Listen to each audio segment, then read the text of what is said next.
വിക്രമൻ നായർ, താങ്കൾക്ക് കേൾക്കാമോ ഞാൻ പറയുന്നത്? കേൾക്കാം. നമ്മൾ നേരത്തെ സംസാരിച്ചത് വിസ്മയ താങ്കൾക്ക് എപ്പോഴെങ്കിലും തോന്നിയിട്ടുണ്ടോ വിസ്മയ എന്റെ വീട്ടിൽ നിന്നെങ്കിൽ ഇത് സംഭവിക്കില്ലായിരുന്നു എന്നായിരുന്നു എന്റെ ചോദ്യം. തീർച്ചയായിട്ടും അങ്ങനെ എന്റെ വീട്ടിലാണ് നിന്നിരുന്നെങ്കിൽ അങ്ങനെ ഒരു സംഭവമേ ഉണ്ടാവത്തില്ല എന്ന് എനിക്ക് പരിപൂർണ വിശ്വാസമുണ്ട്. അങ്ങനെ വിശ്വസിച്ച് മക്കളെ ഞങ്ങളെ വീട്ടിൽ നിർത്തിയിട്ട് അങ്ങനെ ഞാൻ കൊണ്ടുവന്ന് എന്റെ വീട്ടിൽ നിർത്തിയിരുന്നതാണ്. പക്ഷേ അത് സാധിച്ചില്ല എന്നുള്ളതാണ് ഏറ്റവും ദുഃഖകരമായ കാര്യം. എന്ന് പറഞ്ഞാൽ ആ നിമിഷം എന്ന് പറയുന്നത് എവിടെ അവരിങ്ങനെ വീട്ടിൽ ഈ പ്രശ്നം ഉണ്ടാകുന്ന സമയത്ത് അവിടെ ആ അച്ഛനും അമ്മയും ഒരു പെൺകുട്ടിക്ക് ജന്മം കൊടുത്തവരാണ് അവര് അങ്ങനെ രാത്രിയിൽ ഒരു വിഷയം വരുമ്പോൾ രാത്രി എന്നെ ഒന്ന് വിളിച്ചിരുന്നെങ്കിൽ, എന്റെ ഒരു സൗണ്ട് എന്റെ കുട്ടി കേട്ടിരുന്നെങ്കിൽ എന്റെ കുട്ടി ഇന്ന് ജീവിച്ചിരുന്നതെന്നുള്ള പരിപൂർണ വിശ്വാസത്തിലുള്ളവനാണ് ഞാൻ. എന്നിട്ട് അവര് രാവിലെ കുട്ടിയെ ഹോസ്പിറ്റലാണെന്നുള്ള വിവരമാണ് എന്നെ വിളിച്ചു പറയുന്നത്. അപ്പൊ അത്രയും നീചന്മാരായ അച്ഛനും അമ്മമാരും ഉണ്ടെന്നാണ് ഞാൻ പറയുന്നത്. അവർ നൊന്ത് പ്രസവിച്ചാണ് എന്റെ മോളെ നൊന്ത് പ്രസവിച്ചതാണെന്നുള്ള ഒരു കണക്കൂട്ടൽ അവർക്കുണ്ടായില്ല. ഞാൻ അവർക്കെതിരെ ഒന്നും ഇതുവരെ ഞാൻ കേസ് കൊടുക്കുക ബാക്കിയുള്ള കാര്യങ്ങളൊന്നും ഞാൻ ചെയ്തിട്ടില്ല. കാരണം അവരും ഇത് കണ്ട് വളരട്ടെ, അവർക്ക് ഇനിയും ഒരു കുട്ടിയുണ്ട്, അവർക്ക് ഇനി ആ കൊച്ച് വളർത്തുന്നുണ്ട്, എല്ലാം വരട്ടെ, നമുക്ക് ഇനിയും നേരിട്ട് കാണാം. ഇന്നൊന്നും ഒരു വിസ്മയോടുകൂടി ഈ കാര്യങ്ങളൊന്നും തീരില്ലല്ലോ.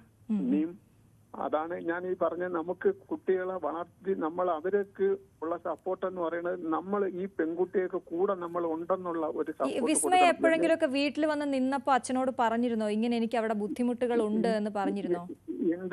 എന്റെ അമ്മ സത്യമായിട്ടും അങ്ങനെ എന്റെ മോള് ഫോണിൽ കൂടെ പോലും ഞങ്ങളുടെ എന്റെ കൂടെ പറഞ്ഞിട്ടില്ല, എന്റെ മോന്റെ കൂടെയും പറഞ്ഞിട്ട്, പിന്നെ അമ്മയുടെ ലാസ്റ്റ് മൂവ്മെന്റിൽ പറഞ്ഞിട്ടുണ്ട്. പക്ഷെ അമ്മ ഞങ്ങൾ ഇന്ന് ഒളിച്ചു വയ്ക്കുകയും ചെയ്തു. അല്ലാതെ ഞാനോ എന്റെ മോനോ ഇതിനകത്ത് ഇത്രയും ഒരു ബുദ്ധിമുട്ടുണ്ടെന്ന് അറിഞ്ഞില്ല. അപ്പൊ ഇവിടെ വന്ന് ഈ വിഷയം ഉണ്ടാക്കുന്ന സമയത്താണ് ഞാൻ അറിയുന്നത്. അമ്മ താങ്കളോട് പറഞ്ഞില്ല എന്നുള്ളതിനൊരു കാരണം എന്താണ്? അല്ല, അങ്ങനെ നമ്മൾ ഇനി അവിടെ ചെന്ന് അവരുമായിട്ടുള്ള വഴക്കുണ്ടാക്കുക, അല്ലെങ്കിൽ അവർ നമ്മൾ ഇനി പ്രശ്നം ഉണ്ടാക്കുകയെ വേറെ ഒന്നും വേണ്ട എന്നുള്ളത് കൊണ്ടാണ്. അതായത് അമ്മയ്ക്ക് തോന്നിയിരുന്നു ഇനിയും ഈ ബന്ധം ഒന്ന് നന്നായി പോകുന്നെങ്കിൽ പൊക്കോട്ടെ എന്നല്ലേ? അതെ അതെ അതെ അതെ തീർച്ചയായിട്ടും അങ്ങനെ പോകുന്നെങ്കിൽ അതല്ലേ നല്ലത് എന്ന് വിചാരിച്ചെന്ന് പറയുമ്പോൾ അവൻ രണ്ടാമത് വന്ന് മോളെ വിളിച്ചുകൊണ്ട് പോവുകയല്ലേ, എന്റെ വീട്ടിൽ നിർത്തിയിരുന്നിട്ടില്ല, എക്സാം എഴുതാൻ പോയപ്പോൾ കോളേജിൽ നിന്നല്ലേ അവ വിളിച്ചുകൊണ്ട് പോയി. അപ്പൊ ഇനി അങ്ങനെ ഒരു പ്രശ്നം ഉണ്ടാക്കണ്ട, നമ്മളായിട്ട് ഉണ്ടാവണ്ട എന്ന് ഞാൻ അന്ന് കണ്ട വക്കീലും എന്റെ കൂടെ പറഞ്ഞായിരുന്നു. നമ്മളെ NSSന്റെ കരയോത്തിന്റെ പ്രസിഡന്റ് ഒരു വക്കീലാണ്. വക്കീൽ പറഞ്ഞു അവര് നേരിട്ട് അവൻ വന്ന് വിളിച്ചോണ്ട് പോയതല്ലേ, അവര് സന്തോഷമായിട്ട് ജീവിക്കട്ടെ, ഇനി നമ്മൾ അതിന്റെ ഇടയിൽ കയറി വേറെ വിഷയങ്ങൾ ഉണ്ടാക്കണ്ട എന്ന് പറഞ്ഞതിനെ കൊണ്ട് മാത്രമാണ് ഞാൻ ഇതിൽ നിന്ന് പിന്മാറി നിന്നത്. അച്ഛാ, ഇപ്പൊ നമുക്ക് തോന്നുന്നു അല്ലേ ജീവിതമല്ല ജീവനാണ് വലുതെന്ന്? തീർച്ചയായിട്ടും ജീവനാണ് വലുത്, ജീവിതമല്ല. ജീവിക്കണം, ജീവിച്ച് കാണിച്ചു കൊടുക്കണം. അതാണ് എല്ലാ കുട്ടികളുടെയും ഞാൻ പറയുന്നത്. നമ്മൾ ഒന്നുമല്ല ഈ വിവാഹമില്ല ഇനി അതിനുശേഷം. ഇപ്പൊ എനിക്ക് കുട്ടികളോട് പറയാനുള്ള ഒരൊറ്റ വാക്കുകൾ, നിങ്ങൾ പെൺകുട്ടികൾ തീർച്ചയായിട്ടും ഒരു ജോലി കിട്ടിയതിന് ശേഷമല്ലാതെ വിവാഹം കഴിക്കരുത്. ജീവിതം എന്ന് പറയുന്നത് ജീവിക്കാനുള്ളതാണ്. അത് അല്ലാതെ ഒരുത്തന്റെ കാൽക്കീഴെ കൊണ്ട് വച്ചു കൊടുക്കാനുള്ളതല്ല. അതുകൊണ്ട് സ്വന്തം കാലിൽ നിൽക്കാനുള്ള കെൽപ്പ് കിട്ടിയതിന് ശേഷം മാത്രമേ ഒരു പുരുഷന്റെ കീഴിൽ ജീവിക്കാൻ പോകാവൂ.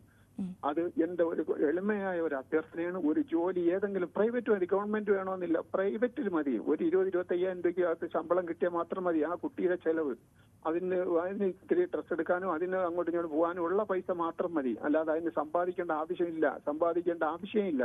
കാരണം അതിന്റെ അച്ഛനും അമ്മയും കൊടുക്കുന്നുണ്ട് അതിന് ജീവിക്കാനുള്ളത്. അത് അവളെ കയ്യിൽ തന്നെ കാണും, അതിനകത്ത് ഒരു കുഴപ്പമില്ല. അതുകൊണ്ട് ഇനി എന്റെ കുട്ടികൾ, എന്റെ ഈ മക്കളോട് പറയാനുള്ള ഒറ്റ ആവശ്യമുള്ളൂ, എന്റെ പെൺകൊച്ചുങ്ങൾ ഒരു കാരണവശാലും ജോലി കിട്ടാതെ ഒരു കല്യാണത്തിൽ മുറ്റരുത്. അതേപോലെ തന്നെയാണ് എന്റെ രക്ഷാകർത്താക്കളോട് പറഞ്ഞ പെൺകുട്ടികളെ പഠിപ്പിച്ചൊരു ജോലി മേടിച്ചു കൊടുത്തതിന് ശേഷം മാത്രമേ കല്യാണം കഴിക്കാവൂ. എനിക്ക് പറ്റിയെന്ന് പറഞ്ഞാൽ എന്റെ മോക്കുള്ള ജാതകത്തിൽ 22 വയസ്സിന് കഴിഞ്ഞാൽ പിന്നെ 29 28 വയസ്സിലെ പിന്നെ കല്യാണമുള്ളൂ. അപ്പൊ എന്റെ ബന്ധുക്കൾ എന്റെ സഹോദരങ്ങളും പറഞ്ഞല്ല, അതിനുമുമ്പ് നമുക്ക് കല്യാണം കഴിച്ചാൽ പിന്നെ 6 മാസം അല്ലേ മോക്കുള്ളൂ, അപ്പൊ അത് കഴിഞ്ഞിട്ട് ജോലിയാവൂലേ, അതുകൊണ്ട് കല്യാണം ഇപ്പൊ നമുക്ക് നടത്താമെന്ന് പറഞ്ഞ് എന്നെ പറഞ്ഞ് എന്നെ കിട്ടിയാണ് ഞാൻ ആ കല്യാണത്തിന് ഞാൻ സമ്മതിക്കുന്നത്.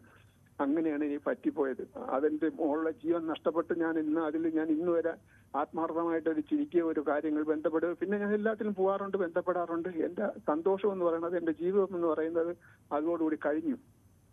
അച്ഛാ, ഒരു കാര്യം കൂടി, താങ്കൾ ഇപ്പൊ പറഞ്ഞ കാര്യം വളരെ വലുതാണ്. ഇപ്പൊ ഈ സമയത്ത് അത് വളരെ വാലിഡ് ആണ്. അതുകൊണ്ട് ഞാൻ ഒന്നുകൂടി ഒന്ന് ചോദിക്കുകയാണ്. ഇപ്പോഴും ഈ താങ്കൾ പറഞ്ഞ ഈ ജാതകം നോക്കി ഇനി 30 വയസ്സിലെ അല്ലെങ്കിൽ 28 വയസ്സിലെ കല്യാണം ഉള്ളൂ എന്ന് പറയുമ്പോൾ 18 തുടങ്ങും ആലോചന, 21 ആകുമ്പോൾ എങ്ങനെയെങ്കിലും കല്യാണം നടത്തുന്നവരുണ്ട്. അത് നമ്മുടെ ഈ പരിപാടി കണ്ടുകൊണ്ടിരിക്കുന്ന രക്ഷകർത്താക്കൾ ഉണ്ടാകും. പലയിടത്തു നിന്ന് സമ്മർദ്ദം വരും അവർക്ക്.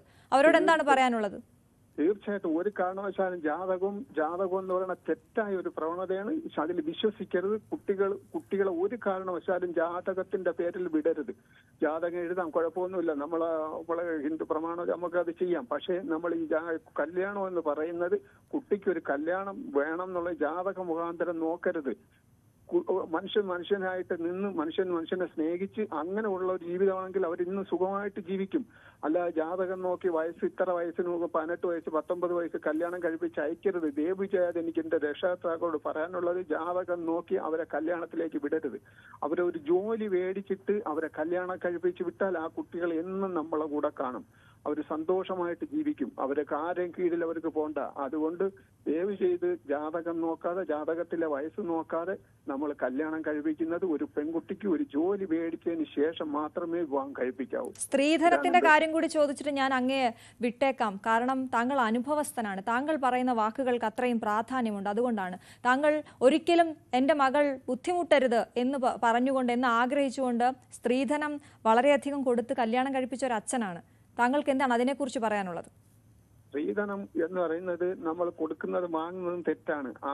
അതിന് ഞാൻ കോടതിയിൽ എന്നെ 3 ദിവസം കയറ്റി വിസ്തരിക്കുന്ന സമയത്ത് ഞാൻ ആദ്യവും ഞാൻ പറഞ്ഞു, കോടതി ജഡ്ജിയുടെ മുമ്പിൽ ഞാൻ പറഞ്ഞിട്ടുണ്ട്, ഞാൻ ഒരു തെറ്റ് ചെയ്തിട്ടുണ്ട്, ഞാൻ സ്ത്രീധനം കൊടുക്കാമെന്ന് ഞാൻ പറഞ്ഞു. അതിനുള്ള ഏത് ശിക്ഷയും ഞാൻ മേടിക്കാമെന്ന് പറഞ്ഞു. ഒരു കാരണവശാലും സ്ത്രീധനം എന്ന് പറയുന്ന ഇത്തരങ്ങൾ എന്ത് കൊടുക്കും എന്ന് പറയുന്ന ആ ഒരു പാർട്ടി നമ്മളെ വീട്ടിൽ വന്നാൽ ചായയും കൊടുത്ത് അവരെ സന്തോഷമായിട്ട് തിരിച്ചിറക്കി വിടണം. ഇവിടെ കുട്ടി ഇല്ല എന്നുള്ള ഒരു പറയണം. ആ ചായയും കൊടുത്ത് അവരെ അതേപോലെ സന്തോഷമായിട്ട് അവരെ തിരിച്ച് വീട്ടിൽ നിന്ന് ഇറക്കി വിടണം. അതാണ് എനിക്ക് പറയാനുള്ളത്. അല്ലാതെ സ്ത്രീധനം എന്ന് പറയുന്നത് കൊടുത്ത് കുട്ടികളെ കെട്ടിച്ചയക്കേണ്ട. അതേപോലെ സ്വർണം ഒരു കാരണവശാലും കൂടുതൽ കൊടുത്ത് വിടണ്ട. ആ പൈസ ഉണ്ടെങ്കിൽ അവർക്ക്, അല്ലെങ്കിൽ ഞാൻ ഇന്ന് 13 ലക്ഷം രൂപ കൊടുത്ത് വാങ്ങിയ ഒരു കാറ് അവന് കൊള്ളൂല എന്ന് പറഞ്ഞാൽ അവൻ റോഡിലും അവിടെ ഇവിടേക്ക് ഇട്ട് ഇടിച്ച് കളഞ്ഞില്ലേ?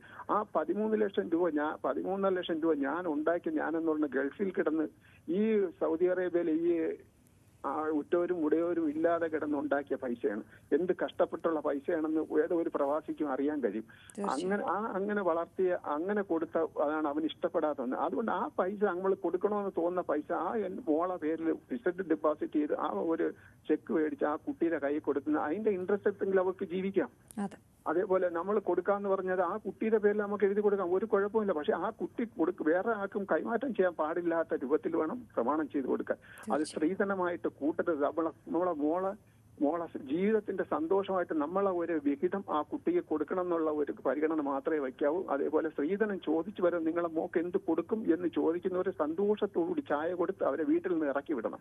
അതാണ് അത്യാവശ്യം, അങ്ങനെ ചെയ്യാവൂ എന്നുള്ള അനുഭവം കൊണ്ട് ഞാൻ പറയുന്നതാണ്. തീർച്ചയായിട്ടും വളരെയധികം നന്ദി. വിസ്മയുടെ അച്ഛനാണ് നമ്മളോട് സംസാരിച്ചത്. ഇങ്ങനെ ഒരു ക്യാമ്പയിൻ നമ്മൾ നടത്തുന്നുണ്ട് എന്ന് ന്യൂസ് 18 പറഞ്ഞപ്പോൾ ഞാൻ വരാം എന്ന് പറഞ്ഞുകൊണ്ട് താങ്കൾ വന്നത്, താങ്കളുടെ അത്രയും നല്ല വിചാരം, അത് ഇനിയൊരു വിസ്മയം ഉണ്ടാകരുത് എന്ന താങ്കളുടെ ആഗ്രഹമാണ്. തീർച്ചയായിട്ടും വളരെയധികം നന്ദി പറയുകയാണ് താങ്കളോട് ഈ വിഷയത്തിൽ ഞങ്ങളോട് പ്രതികരിച്ചതിന്.